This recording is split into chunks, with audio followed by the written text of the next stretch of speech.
So, a little while ago, the copyright on this is 2007, I thought I should explain to you the motivations and why I wrote this book. This is The Phantom Archer. It's a historical fantasy book, which means it's based on historical events, but there's a lot of action and comedy and all sorts of things going on in it.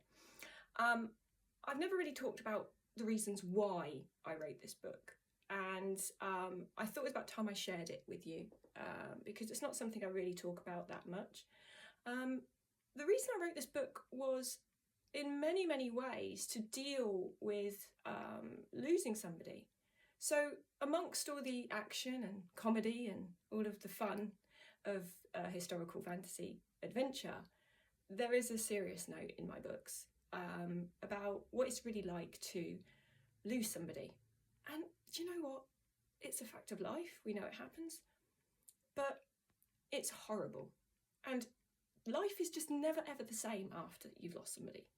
So I wrote this book because I needed to write about it, and I still struggle to talk about it, and this happened over 20 years ago.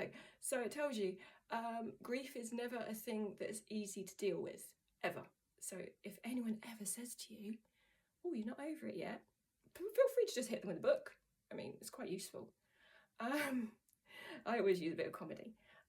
But that's why I wrote this book. It's really fun. I didn't want to write a depressing book, but I wanted to write a book about what it's really like, what it feels like to have someone in the world one day and then the next day they are gone and there's just a void that's left.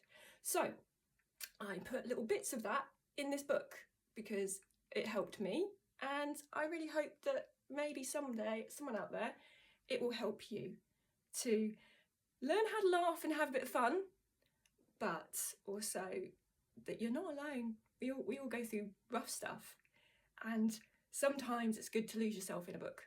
It doesn't have to be my book, but that's sometimes what writing the book you need to write or reading the book you need to read is really important.